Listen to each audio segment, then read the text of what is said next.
Ya, langsung saja ke Prof. Cecep. Ya. Kalau Pak Dirgantara mengatakan ketika zonasi ini sudah diubah bahasanya atau Ya. diksinya atau dihapus sekalian, ada wacana lagi jangan-jangan UN ini muncul. Kemudian juga Pak Gibran sempat mengatakan ingin menciptakan pendidikan yang berbasis digital, ada pengajaran pemrograman, coding juga. Bagaimana tanggapannya terhadap realita yang ada saat ini? Ya, memang ini jadi complicated ya ketika bicara sebuah problem pendidikan kalau tidak dikaitkan dengan sistem-sistem pendidikan yang lain, subsistem yang lain. Saya mengharap ya ketika Pak Wapres tadi sudah menyatakan seperti itu, kemudian Menteri cepat mengadakan evaluasi ya, melakukan disebut dengan kajian. Nah, bagaimana hasilnya libatkan berbagai stakeholder. Sebab saya berkeyakinan sistem apapun di kita itu ya, kalau tidak dikawal dengan baik secara berintegritas pasti banyak bocornya. Ya, jadi seperti anomali di kita itu. Nah, bagaimana sekarang ke depan? Saya melihat jumlah sekolah saja timpang kan, SD yang banyak, SMP-nya mengerucut tidak sebanyak SD, kemudian SMA juga gitu. Jadi akhirnya kan berebut. Belum lagi misalnya bagaimana bicara soal kualitas. Jadi ini ya momentum baik bagi pemerintah untuk kemudian ya memperbaiki kualitas standarisasi pendidikan kita. Misalnya bagaimana jumlah ya dari SD ke SMP. Kemudian sistemnya bagaimana? Apa zonasi atau prestasi atau mix? Kalau saya lihat ya jangan terjebak pada zonasi dan non zonasi. Tapi serahkan ke daerah, kemudian daerah ya dipandu oleh pusat begitu membuat regulasi, yang regulasi itu diciptakan bukan hanya oleh pemerintah daerah, dia harus melibatkan yang disebut dengan meaningful participation. Di situ ada para ilmuwan dari perguruan tinggi, ya ada kemudian pemerhati pendidikan, tokoh pendidikan, DPRD, ya, kemudian media juga pentahelik lah, ABCGM, kemudian meramu itu bagaimana sistem penerimaan siswa baru. Sebari pemerintah juga memperbaiki kualitas pendidikan, karena SD SMP itu ya wajib tuh pendidikan dasar ya yang sifatnya wajib tuh. Jadi SD SMP menurut saya seluruh anak SD kalau mau sekolah SMP harusnya terfasilitasi. Ya, terlepas dari sistem zonasi prestasi, tapi anak SD yang mau melanjutkan sekolah ke SMP harus difasilitasi oleh pemerintah, wajib pemerintah tuh. Ya, nah kemudian itu saya berharap juga ya yang terpenting adalah ketika dilaksanakan evaluasi apapun namanya, mau zonasi maupun prestasi harus berintegritas, gitu. Sebab kalau tidak, ya apapun sistemnya, ya kebocoran, pelanggaran, ya bisa marak di mana-mana. Yeah. Sehingga yang cocok sebetulnya berapa, misalnya gini, di mix lah, sebuah daerah mungkin sebuah kabupaten, yang cocok itu misalnya berapa persen untuk zonasi dan prestasi, ya kalau mau pakai istilah tetap zonasi atau kedaerahan, ya diserahkan kepada daerah masing-masing. Yang belum tentu cocok untuk daerah lain. Tadi ya, menurut Pak Dirgantara, mungkin kecamatan juga harus dihitung, dilihat seperti itu. Jadi lebih baik menurut saya kajiannya harus komprehensif. Ya, bukan sekedar tadi pernyataan Pak Wapres, ini sebuah trigger ya bagi sistem pendidikan kita. Kembali lagi tadi soal apa, coding ya, pemrograman. Ini soal bagaimana substansi materi ya kurikulum kita gitu ya. Memang tidak terkait langsung dengan PPDB gitu. Oke, Bu Hetiva, dalam rangka ini kan masih disusun, tentunya masih diramu bagaimana kebijakan yang pas. Tapi ketika harus ada pelibatan juga dari sejumlah pihak, seperti apa bentuknya? Karena kan ketika merumuskan ini tentunya harus ada mempertimbangkan dari pihak-pihak lain juga, Bu Hetiva. Ya tentu kami juga Komisi 10 tidak tinggal diam ya. Kita juga kemarin pergi ke beberapa daerah, ke sekolah-sekolah. Kemudian mengundang berbagai pihak, bukan saja para guru, kepala sekolah, tapi juga orang tua murid. Nah, jadi ini kemarin ya kami datang ke satu sekolah yang tergolong favorit. Gitu. Memang ada juga keluhan. Setelah zonasi, sekolah kami ini kan kalau dulu orang-orang yang pinter-pinter semua ke situ, gitu ya. Sekarang jadi berbeda nih, seolah-olah kualitas dari sekolah itu jadi menurun.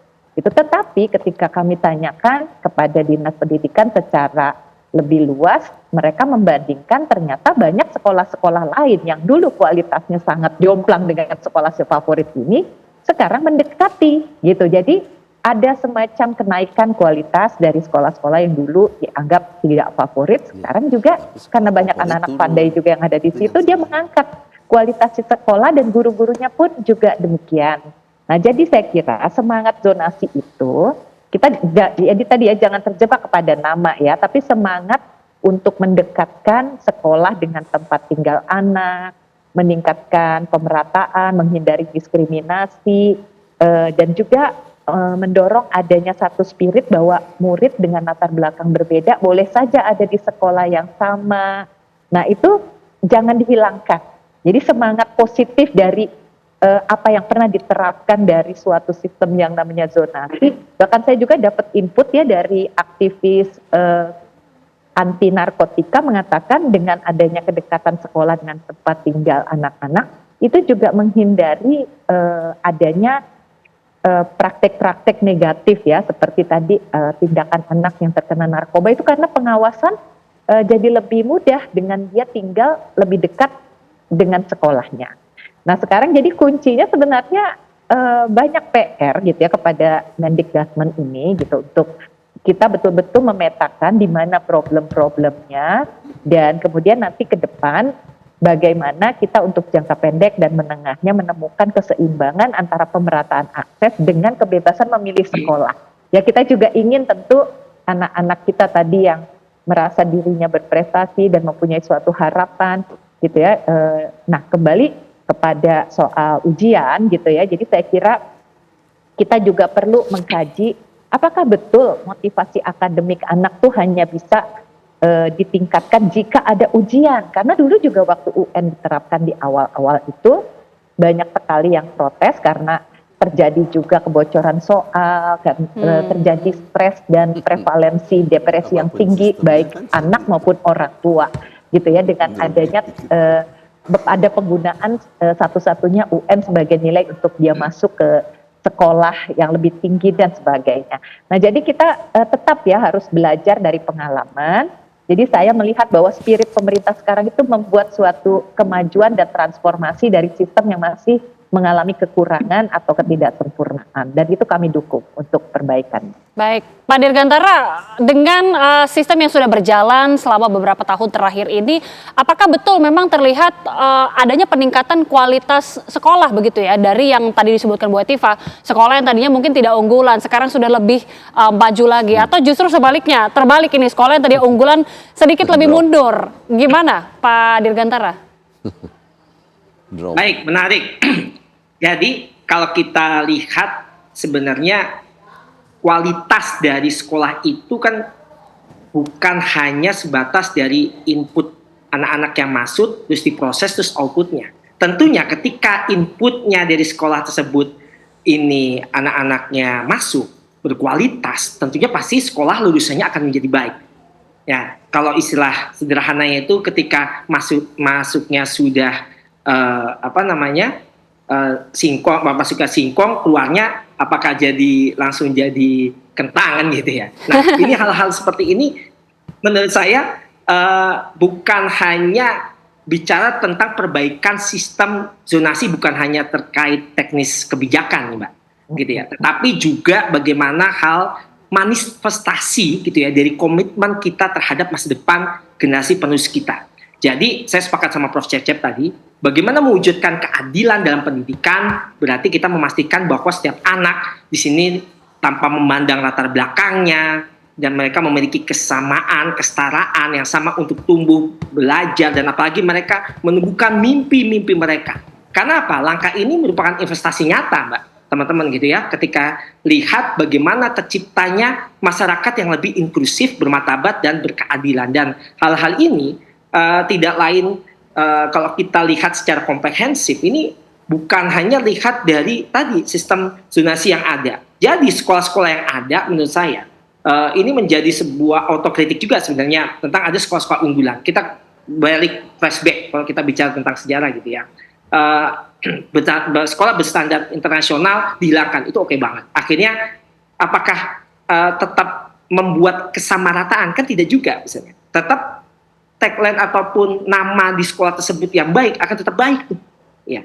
Nah, sekarang bagaimana halnya bukan hanya casing nama yang diubah, tetapi benar-benar kualitas dari SDM gurunya, lalu input anak-anak lulusannya, output ataupun inputnya yang masuk ataupun keluar, ini menjadi sebuah catatan besar gitu ya. Ketika zonasi ini memang kita hilangkan, atau bahkan menurut saya singkatnya gitu ya, langsung saja ganti istilah dengan nama tadi saya sampaikan, untuk zonasi sudah nggak ada lah gitu. Jadi kalau menurut Mas Walpres ini kan jangan sampai gitu ya, jangan sampai ketika zonasi ibu-ibu lulusan itu sampai sekarang udah tadi itu yang sempat kita lihat di preview TV One gitu ya, mengganti kakak gitu kan, terus mereka dengan mendekat-dekatkan sekolah akhirnya bermain belakang dengan kepala sekolah atau bahkan dinas pendidikan provinsinya. Jadi titip anakku sekian rupiah. Nah, yang pola-pola lama terulang kembali. Nah, ini menjadi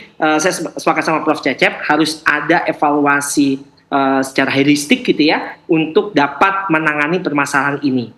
Dan tadi sekolah unggul bagaimana caranya nih? Kita samaratakan kualitas mutu pendidikan yang ada di sekolah-sekolah negeri. Baik, Gitu, baik. Terakhir mungkin sedikit Prof, Ya. ini sebenarnya ada begitu banyak kompleksitas permasalahan pendidikan dan juga meningkatkan kualitas Betul. pendidikan.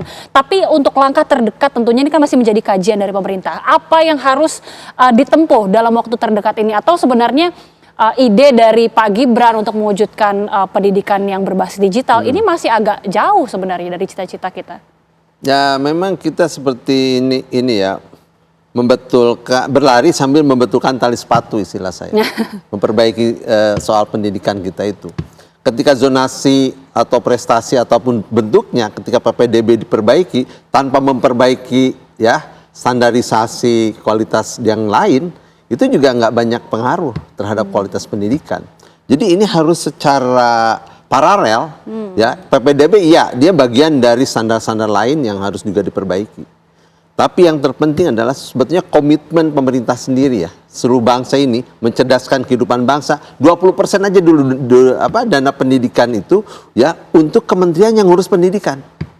Kalau itu bisa, insya Allah nanti ya sekolahnya relatif standar tuh, gedungnya, fasilitasnya, anggarannya, ya mulai dari situ. Tapi memang ini harus dibuat peta jalan pendidikan ya atau grand design yang hebat. Ya, ini bagus nih kementerian-kementerian baru ini. Mudah-mudahan ini menjadi peta jalan ya menuju Indonesia emas seperti diinginkan oleh Wapres. Oke. Kita dukung bersama kementerian kita dukung bersama, harapan kita bersama, dan terima kasih sekali lagi atas masukan dari Prof. Cecep. Terima kasih Bu Hetiva, terima kasih juga Pak Dirgantara sudah bergabung bersama kami di Apa Kabar Indonesia Malam. Terima kasih, sehat selalu. Ya.